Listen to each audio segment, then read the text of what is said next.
Bismillah ar-Rahman Rahim. Ladies and gentlemen, we are back with the Ambassador's Lounge new episode. And tonight we are lucky that we have a very veteran diplomat and very popular among our young officers. And in fact, we consider him as our mentor, even if we have not directly served with him. But he has been a diplomat par excellence. He has been our ambassador to China. He has been our ambassador to Russia. He has been our ambassador to High Commissioner to New Delhi. He has been our ambassador to East Germany. Washington. And he has been our ambassador to Washington. And he has been our ambassador to Syria as well. Yes, that was my first. That was your first assignment. And apart from that, he has also been an ace diplomat, international ace diplomat. He has been a special representative to the Secretary General for Iraq and before that for Sudan. So here tonight we are lucky, and this program will be divided into two segments. This segment, which I am conducting along with Ambassador Imran Yawar, would be about the foreign policy, Pakistan's foreign policy, its challenges, and what should we be doing. Of course, the time is short, but so we'll try to cover all the subjects possible. Sir, welcome. Welcome to Ambassador's Lounge. Ambassador Imran Yawar and we both are batchmates, as I told you. It's a great honor for me. In fact, the honor is for us. So the question is, from foreign policy perspective, we are hearing the bad news that our foreign policy is a failure. Do you subscribe to this statement? Bismillah ar-Rahman Rahim. First of all, I would like to thank both of you for doing me the honor of inviting me to talk with the Ambassador's Lounge and to talk on a subject of great importance, which is the foreign policy of Pakistan and the policy of Pakistan itself as a whole. Is the foreign policy of Pakistan a failure? Is a very basic question. If we look at what the situation in Pakistan is as a whole, and I've been writing about the subject, and I write quite frankly, if I may say so, and my friends also, we are unfortunately not succeeding as a state, to put it mildly, for a number of reasons and all. In fact, we have already, the Qaid's Pakistan was buried long ago with the fall of Dhaka and with the creation of Bangladesh. The whole Pakistan of the Qaid-e-Azam, for which the Pakistan movement came into being, fought and succeeded, that collapsed. Much later, a second failure of the state was when, in effect, one major institution exceeded its constitutional limits and its constitutional role and became the de facto political master of Pakistan and its major policies, political policy, economic policy, other policies. That includes foreign policy. Now, it's not cut out for that role, and it hasn't succeeded. We now hope, because statements have come from the new leadership, that a page is going to be turned, and they are no longer going to concern themselves with politics because they recognize that that's not their profession. This has been said before, but this time we do hope it will be sincerely implemented, which will give democracy a chance in Pakistan. And it's only under democracy that Pakistan can begin to recover as a state and begin to achieve those political and economic successes that come with the people's involvement. And by democracy, I don't mean just procedural democracy. I mean actual de facto democracy, which means a whole lot of things. So are we prepared for the democracy? We're not yet prepared, but we have to begin the long road of preparation. And that's going to be a difficult and challenging task, made more challenging by the new threat of climate change. Because climate change has imposed upon all countries of the world to do things which have never been done before. And that applies for Pakistan also. So the kinds of things that Pakistan needs to do in order to have a chance of Pakistan becoming a leader as far as climate change policy is concerned, and we are already, the United Nations Secretary General has designated Pakistan as a flag bearer of his crusade for climate change because of the floods that came to Pakistan and because of Pakistan's vulnerability and because of the excellent leadership. So we are leader in climate change not for good reasons. Not for good reasons, for tragic reasons. For tragic reasons. But we have to convert those tragic reasons into policies at home, which will then make us into a role model for other developing countries and indeed other countries around the world for what they need to do, because the world as a whole has to cooperate, regions have to cooperate, and countries themselves have to do things at home. Correct. Now, if Pakistan only goes abroad and makes terrific statements and contributions at international conferences, that will be very good but not sufficient. Pakistan has to come across as a country that is setting an example for other developing countries, and that it's able right now, because no matter how much foreign assistance we receive, it will never be sufficient to meet our requirements for what is known as the Green New Deal, which is a reform package which would enable the country to meet its climate challenges. And that is a comprehensive policy package and all. It involves political reform, economic reform. Let's more specific bilateral relations. Yes. India, we Yes. discussed before we started the program that the relationship is in a state of is stalemated. Yes, right. Now, how do you see the relationship developing in the year 2023, particularly in the context of Kashmir? I see no reason for optimism at all. India's policies on Kashmir are rigid, and as has been, we were talking about it earlier, you have Prime Minister Modi making it quite clear that he has solved the Kashmiri problem with his decision of August the 5th, 2019. Have they politically outmaneuvered us on Kashmir? No, they have not outmaneuvered us. They have outmaneuvered themselves because they have taken on a task that they cannot accomplish, which is to bring about peace in Kashmir. Now, peace you can sort of get if the people of that place, you can convince them that what you are offering them, that is, we're talking about India, that what India is offering the people of the valley or the people of occupied Kashmir, that is the best they can hope for, and that the majority of the people of the valley can accept, then you could say they've solved that problem, no matter what Pakistan might feel about it. But that is not the case. Especially the present generation of the Kashmiris, the youth, have made it absolutely clear that they will never accept themselves as Indian citizens. Let me just bring one more thing here. Yeah. Do you think the new generation of Kashmiris, Yes. are they emotionally attached to the cause as their More so.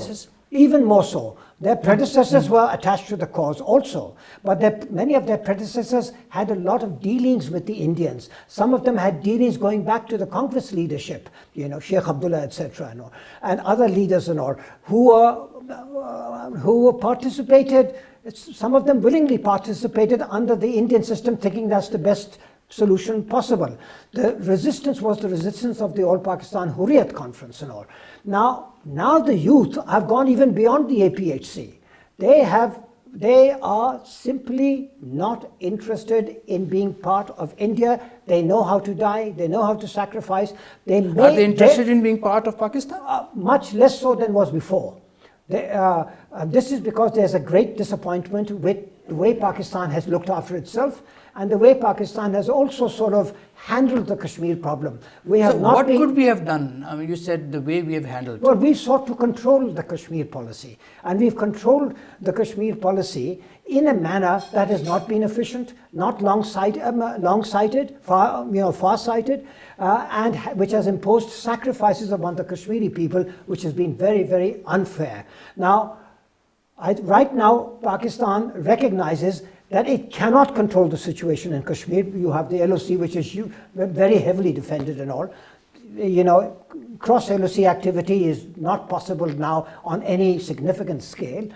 You have to win the hearts and minds of the Kashmiri people. Now, the Kashmiri youth sees the situation in Pakistan.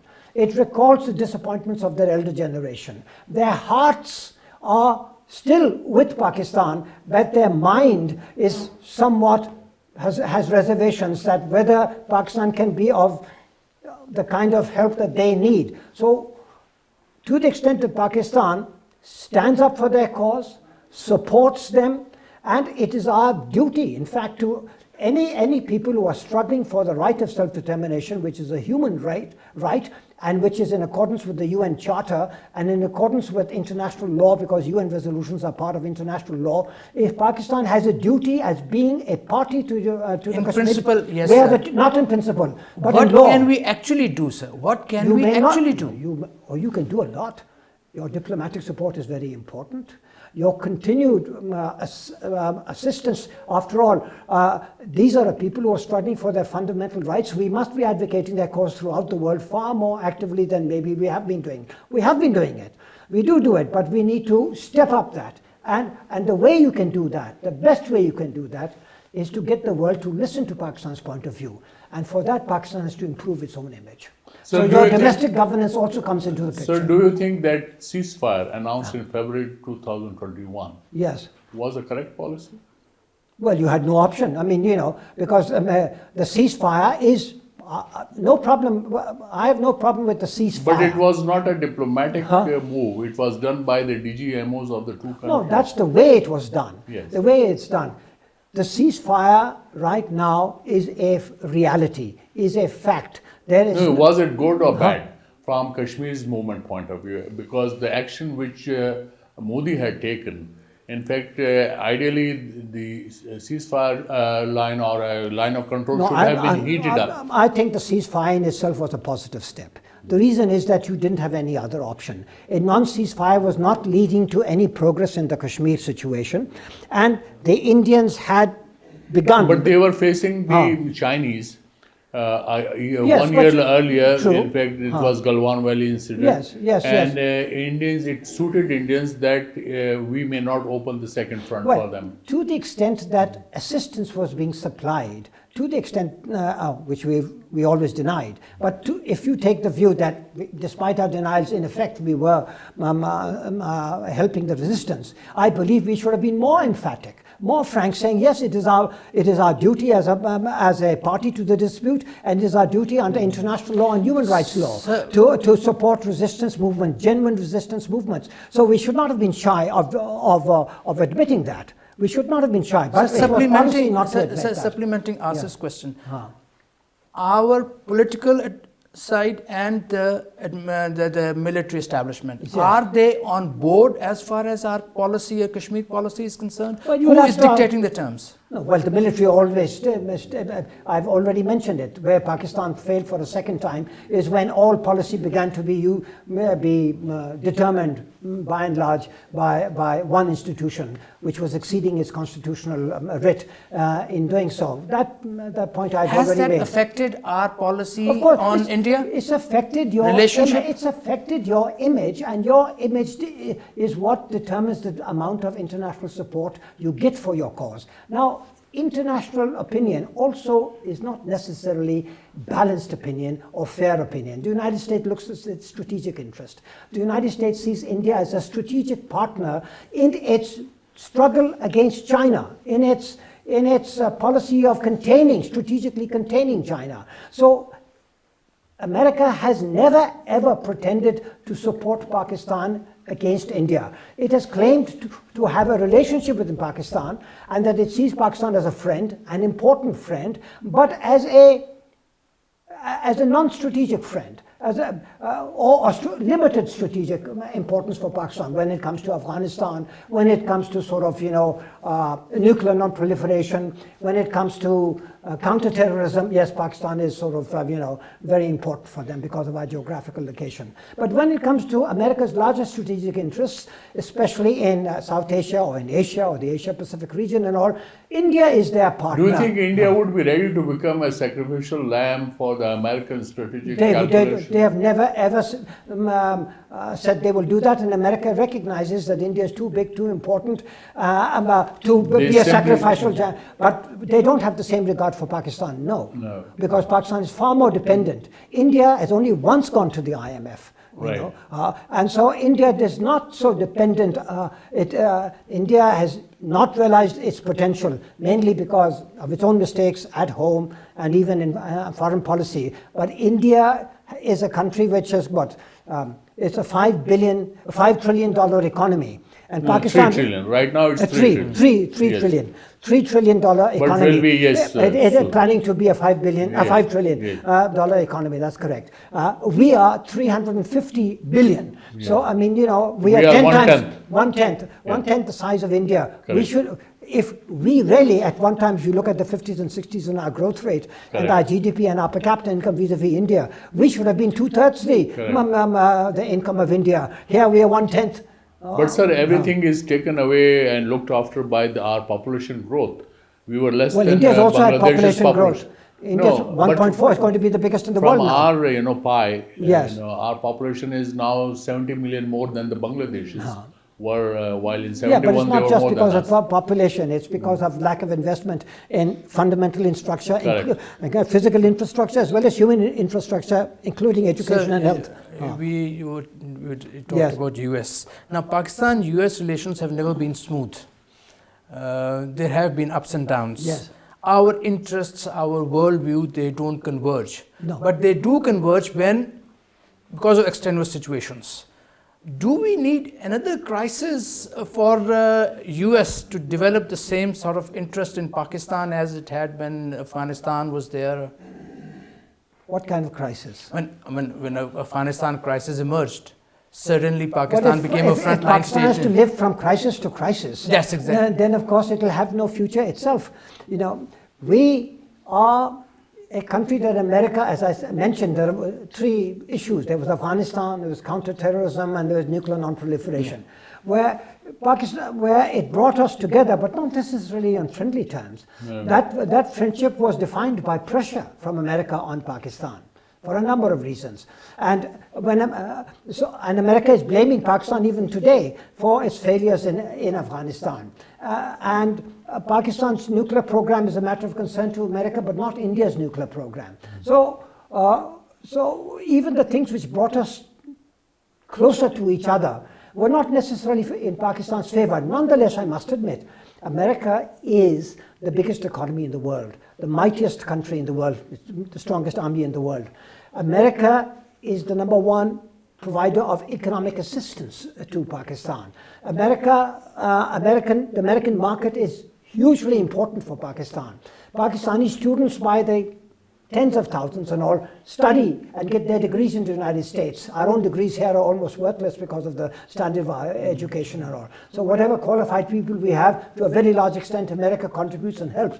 So we should not underestimate the importance of America. And even when we say, and I say, that our strategic partner is China, not America, it in no way means that we should leave China or leave, choose between the two. No, nor does China ask this of Pakistan. America is an extremely important country. Our bilateral relationship with America is extremely important and all.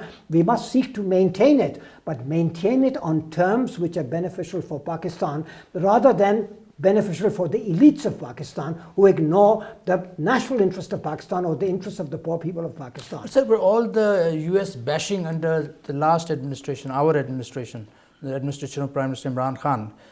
US bashing has been going on since a long time because right from the beginning we've been dissatisfied with American strategic policy with regard to Kashmir, with regard to India. So, I mean, we shouldn't sort of associate this so-called, what you call US bashing with one regime in Pakistan. This has been part of public opinion in Pakistan for very good reasons, understandable reasons and all. So, but even then, US has had very good relationship with our elite, and they still have very good relationship. Yes, with our elite, yes. And that is in fact causing more heartburns about the US. Yes. Because in our intellectual circles, they don't accept it. But sir, but as you say, if we have a relationship which is an elite relationship with America, then that by definition is not in the interest of Pakistan as a nation or as a people. So what should we do?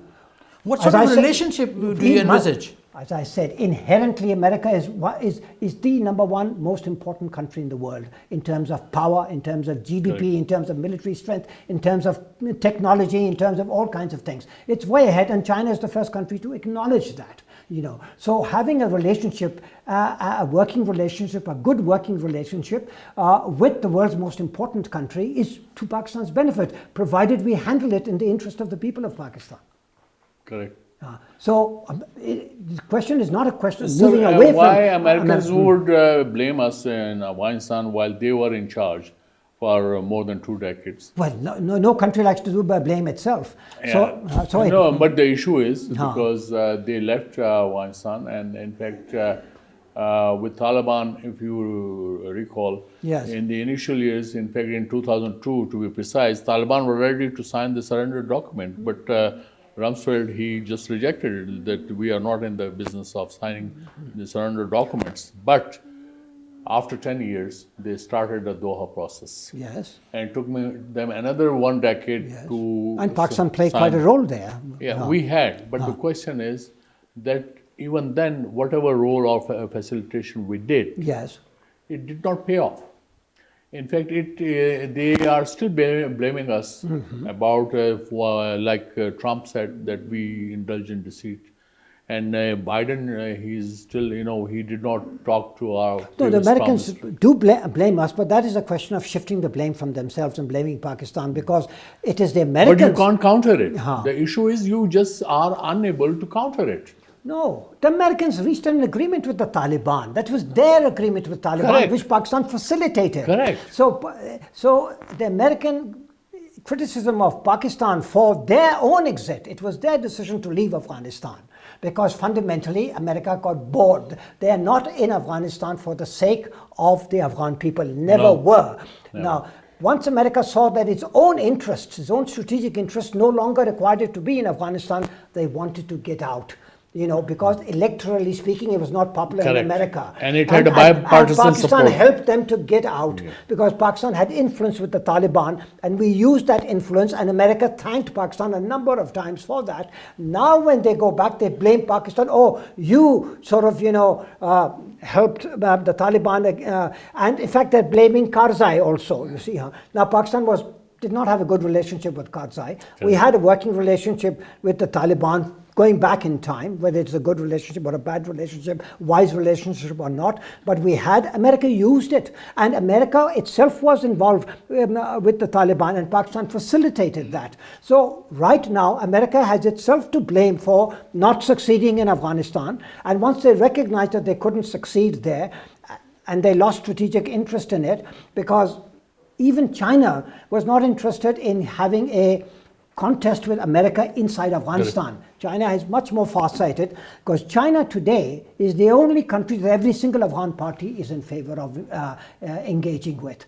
Pakistan, tragically, because of its mistakes, has no friends in Afghanistan today. The Taliban are not your friends, and the rest of the people who hate the Taliban hate Pakistan because they think Pakistan imposed the Taliban regime on Afghanistan and all. So we today, can you imagine, with our situation with India, our closest neighbor in terms of culture, in terms of religion, in terms of ethnic and linguistic and language and all these connections and all, we have no friends in that country. Sir, so that's what a happened? Total failure of policy. What happened that we are a whipping boy for the Americans, for the Taliban, all what Afghan happened is that whosoever comes here? Yes. Are we jinxed or what? You're not jinxed, you just had very bad policies because the people in charge were short-sighted, were not serious enough, were not, whatever the word, motivated enough. They were just looking at small-term, short-term gains, which they got. Sure enough, we achieved certain things. Counter-terrorist measures inside Pakistan were successful. There were operations in various places, but they were never popular with the people in KP. Correct. Even though short-term gains came look at the ease with which the Taliban are re-entering. The TTP is re-entering. And we are claiming that Afghanistan, the TTP is saying, no, they're coming from inside Pakistan, not from across the border. Who knows which is correct.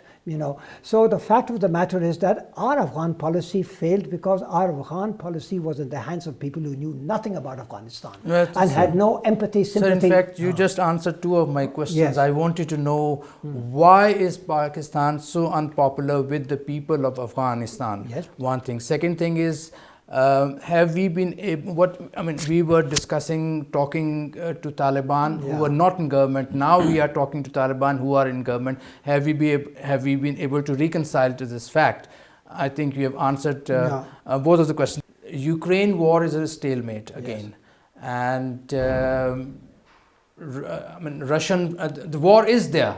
How do you see the situation developing? And what are the implications for Pakistan? Yes. Well, let me just give the background, very briefly. Ukraine, in the Russian language, means frontier area, Sarhad. Of which country was it the Sarhad? It was the Sarhad of, or the frontier of, Russia. And the first capital of Russia was known as Kiev Rus.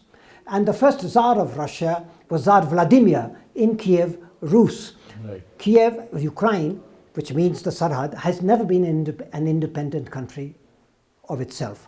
However, the Ukrainian people are somewhat different from the Russian people, particularly the western part of Ukrainian, because they are largely Catholic in their faith, whereas in the east they are Russian Orthodox.